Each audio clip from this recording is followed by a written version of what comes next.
Hi everybody, welcome. It's Paula Jones from the Aspergers.com, and I am a coach and a hypnotherapist, and I feel like I've been scoping all night, and I have Asperger's syndrome, and self-employment and working with Asperger's is really close to my heart.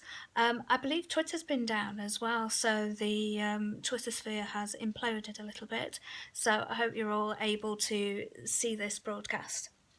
And this Periscope is going to be about getting shit done as an Aspie. And by that, I mean actually talking about something called executive dysfunction. And executive dysfunction, or executive functioning rather, it's cognitive processes that help regulate, control, and manage our thoughts and actions. Which is a very lofty term for allowing us to get shit done. Now, you might find as an Aspie that you are, as well as being able to hyper-focus on something that really interests you. So, for example, as a child, if you had lots of coloured pens, rather than colouring in, you might have found that your favourite activity was actually to line them all up in colour order. And you could focus on that like nobody's business. If somebody could get me 100 felt tip pens now, I would be happy as Larry because I could just sit there and organise them, mess them all up again, and reorganise them. Sad, yes, I know, but this is the sort of stuff that we do when we have Asperger's. You know, if you had cars as a kid, Matchbox cars, that kind of thing, you might have found that organising those by type and colour and model and make, etc., was more fun than banging them into the floorboards and the skirting boards in the house. So, you know, we can hyper-focus. However, we do actually have a lot of trouble in some cases with getting our stuff done, without getting ourselves together. It may have shown again in other things when you were a kid about being able to dress yourself. You might have worn the same clothes 5 days in a row. You may now do things like forget to shower, forget to brush your teeth. You might also have hypersensitivity as well, which causes things like actually having a shower sometimes to be quite painful for you. You know, so our executive functioning is, our executive functioning, it's our cognitive processes that regulate and control our thoughts and our actions. Now then, if this is something you really want to learn about, go and grab a pen and paper, because what I'm going to do is I'm going to tell you what these executive functions are, and then I'm going to give you some examples of how they might affect us. Because when I was diagnosed with Asperger's syndrome, my diagnosis was actually prompted by an absolute inability to get shit done. And it's desperate when you run a business, because I was running a business where I had a lot of training work, I had a lot of associate training work, and I knew that I had trouble getting myself organised and getting started and following through with actions, and I would get stuck and overwhelmed. But while I had all of this training work, it didn't seem to be such a big problem. All my training work disappeared, and suddenly I'm left with no income and an inability to get things done, and it's just, oh shit, what am I going to do now? So go and grab yourself a pen and paper. I'll wait for 10 seconds, and then I will tell you what these things are, and we can have a look at how they might affect you. Okay, so our thought processes, and yes, I am reading off my own notes here, by the way. Our thought processes, they include planning, working memory, attention, problem solving, verbal reasoning, inhibition, cognitive flexibility, initiation of actions, and monitoring of actions. So, for example, planning issues, being able to assess what you need at any given time, formulating and evaluating options, sequencing your chosen options, so doing things in the right order, and doing this in order to achieve a goal. Now, goal setting for Aspergers is something that I'm going to be running a webinar on in the next couple of weeks, because goal setting for Aspergers is a bit of a minefield, so I'm going to be teaching some techniques for how to do this. But that's planning, and honestly, without goals in your business, you really are screwed. So as an Asperger, it's a skill you must have. Working memory, being able to retain information in your mind for a short time to be able to complete a task. That's one of my favourites. It's one of the big bugbears that I have, is working memory issues. Attention, pretty self-explanatory really, but it's the ability to intentionally focus. We can hyper-focus, I've mentioned this before, we can really hyper-focus on things that really we could do with not bothering with at any given time. You know, I can play Puppet Master with my Sims all day, every day, but that's not going to make me any money. That's not a money-making activity that's going to make my life easier and better.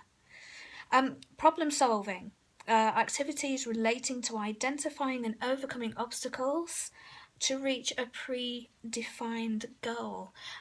This I find quite odd, actually. One of my earliest memories of a school sports day is winning the obstacle race when I was 4, and I won a beach ball. How fantastic is that? But winning this race where I had to do all sorts of things that you need to be coordinated with, you know, picking up hula hoops and hula hooping and then jumping into a sack and hopping down the track and all that stuff. No idea how I won that. Everybody else must have been really crap. Verbal reasoning, the ability to understand, analyse and think critically about verbal/written concepts.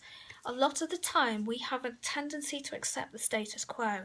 Now, critical thinking is a skill that you can develop, and it's a skill that I've developed because I'm at university. So I've got a degree, I'm doing a postgrad at the moment, and critical thinking is a skill that can be learned.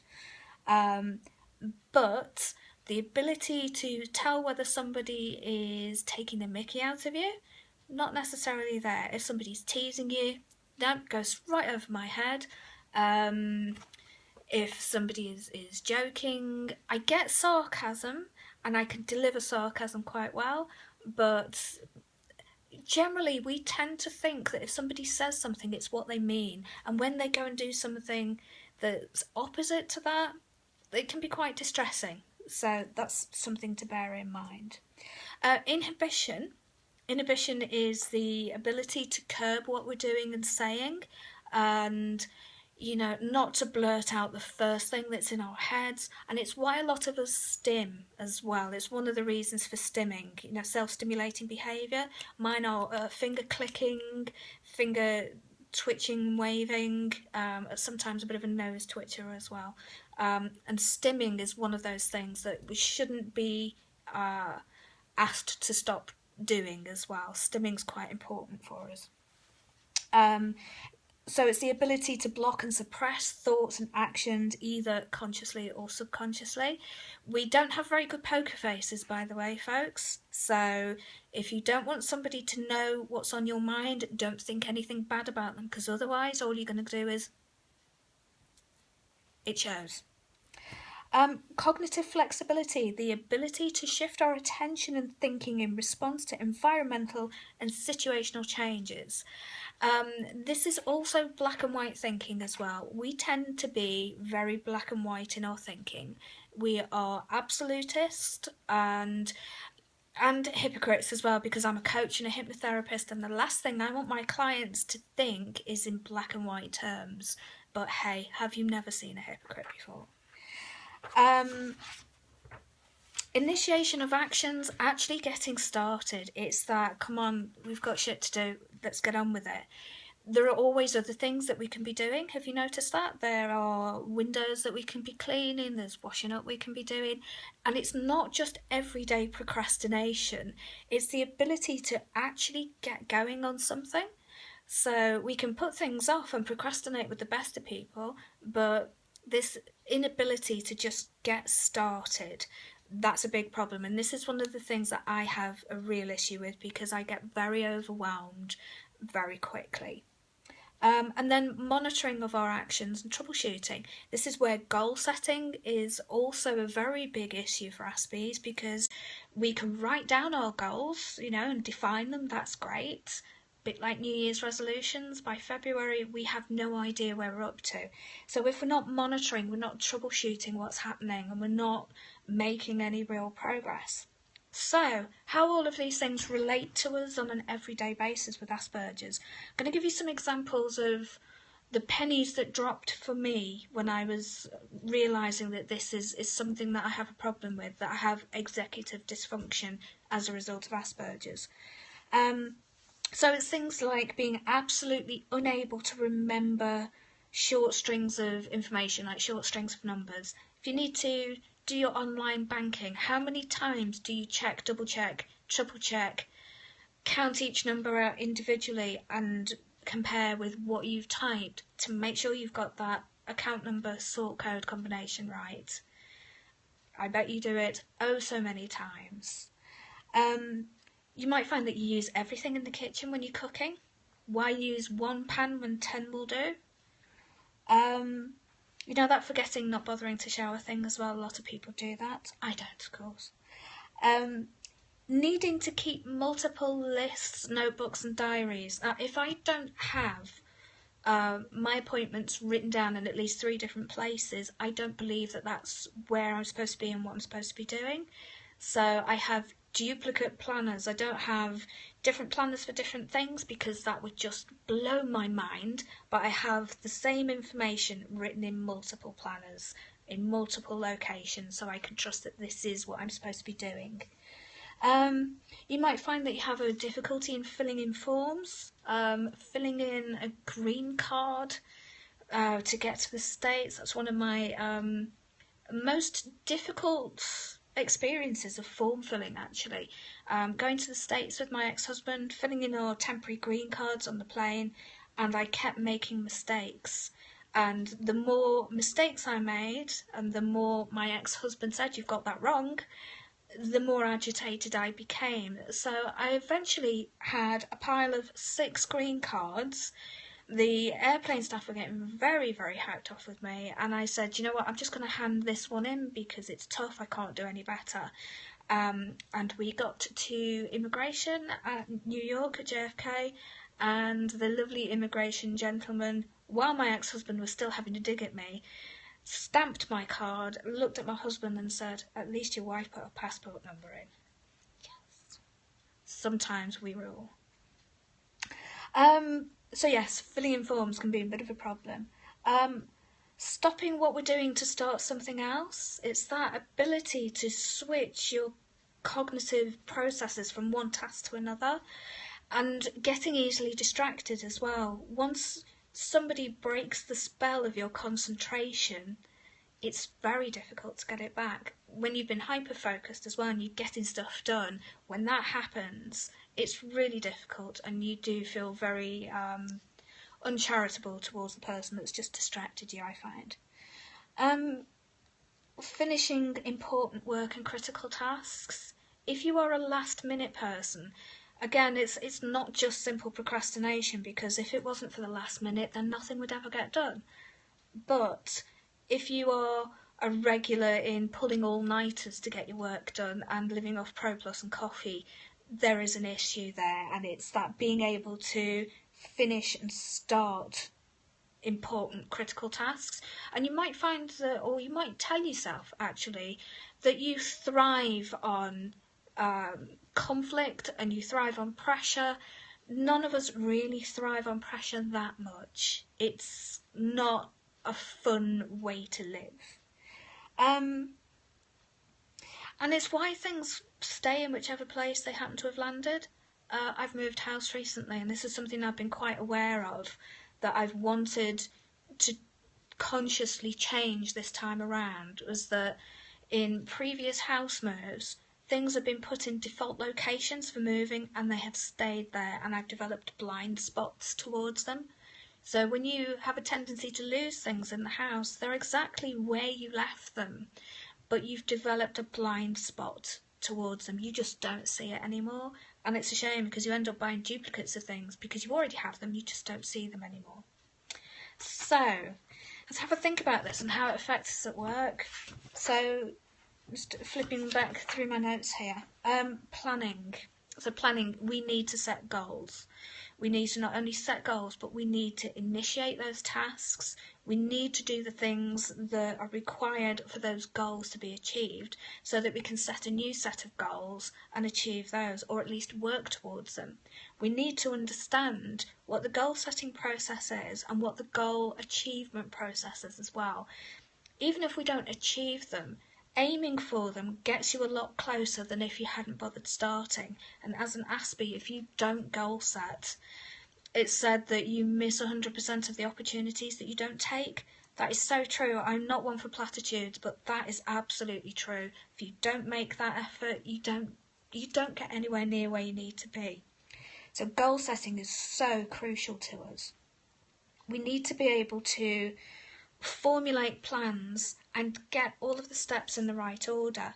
But as long as you know what the first step is, actually the rest of them kind of fall into place. But it's getting that first step done, because we have a tendency to look at all of the tasks that we have to do because we're not big picture thinkers. We are detail driven. And because we're detail driven, while it's fantastic and absolutely is a strength, when you are, easily overwhelmed and you have executive functioning disorder, then all of that detail is overwhelming and it's just, where do I start? And you build a wall between you and this thing that you need to do. And that's exactly what I did in my business. I had enough work, I had enough money to see me through, and then it all went away, and it was just a case of, oh crap, now what do I do? So I had to learn what I needed to do. And then when I learned I had Aspergers syndrome and what executive functioning disorder is and what executive functioning and processing disorder is, pennies dropped and I learned very, very quickly. Working memory, because we have a tendency to not plan very well, it also means that keeping things in mind that we need to do can also go by the wayside. So keeping copious amounts of lists and actually doing the things that are on those lists is really important. Being able to keep information in mind so that you can finish it and not get distracted between having the thought and actually carrying it out are really, really important. Your attention, again, our attention can be diverted so easily. You might find that if you are reading information, that you start skimming it and skipping over it. I do this a lot. I have to force myself to sit and read a document. But the way to read it is by active reading. So if it's on your computer screen and you have access to a printer, print it out and sit with a cup of coffee, a pencil and a highlighter and actively read it by highlighting things and making notes on it, because that way you will retain the information. You'll be able to purposefully direct your attention onto this document. Your problem-solving skills, it's looking at what your potential pitfalls are and being able to troubleshoot. That's part of the monitoring aspect of things as well, but being able to troubleshoot and see what it is that you are aiming for and what can possibly go wrong. Being your own risk assessor, basically. Your verbal reasoning. This can cause lots of issues for us as self-employed people for communicating via email or via messenger. I get lots of client interaction through messenger, and if I'm not sure what the intention is, I ask that person to call me or I call them and we have a Skype chat or whatever. It can cause problems with your friends as well, because if you don't get that they're having you on, they're taking the piss out of you, whatever, they're teasing you. I don't get teasing, I don't understand it, and it can make me very, very upset and quite overwhelmed and tearful. And when I realise, no, Paula, I was kidding, I feel about this big, but you can't ask your friends to not do this to you because they do it with everybody else and we are their friends, etc., etc. So it's understanding that in a business context where you are not sure, never assume, and always get this conversation face to face or verbally somehow. Inhibition, stimming. I've mentioned stimming before, and the not letting what you think appear on your face if it's not a good thing. That's very difficult to not do. I don't really have much of an answer for that because I don't have a poker face. We tend to have quite mobile faces as Aspies, but we also have what's sometimes called the resting bitch expression. And the resting bitch expression is the one that leads people to say, cheer up, love, it might never happen. What are you going to do? Your cognitive flexibility, being able to shift your attention in response to other things is something that requires some training, but it is possible to do. But it is always going to be hard to shift your attention back to what you were doing when somebody interrupts you. If I am coaching and somebody else walks into the room where I'm coaching, generally speaking, they're not invited to do so, and they will only be coming in for something very minor. But I can't multitask. Don't tell anybody I said that because I'll be chucked out of the sisterhood.